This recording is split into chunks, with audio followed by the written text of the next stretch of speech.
Good evening, and I say good morning, gentlemen of the press. I'm back to you this evening. My name is George Weke. I'm in Transcorp, Abuja. I came in here this morning from Port Harcourt to meet with security agencies to report myself and to report the things that are happening in the state that are making me to feel sick. Actually, I was head of service until Monday, 24th, and I resigned because of things that are happening.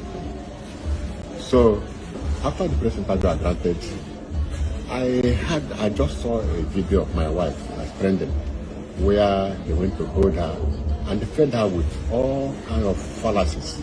They told her to be kidnapped. I want to clear this. I am not kidnapped. I am in Abuja. This is Transcorp Hotel, where I'm lodging. And they told her that I was kidnapped and she's crying, and they wrote a script for her to say all sorts of things.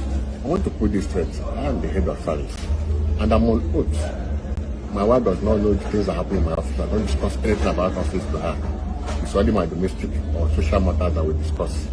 So that script they wrote for her is null and void. So I want to clear the air that I am safe, I'm fine, I'm in Abuja. By tomorrow morning, I intend to go to the security agencies to report myself. So my coming to Abuja was based on the fact that Abuja is where all the headquarters of security agencies are housed. So I came here and I think I'm safe here to make this report here so they can investigate. And I'm saying that I'm on oath. If I allow any of those things, they will take me up. But I'm reporting exactly what I know and nothing but that. And I said everything from my mind.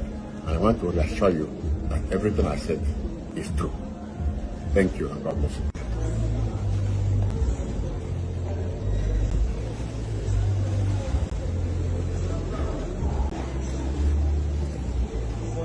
Thank you. Good morning. Good morning.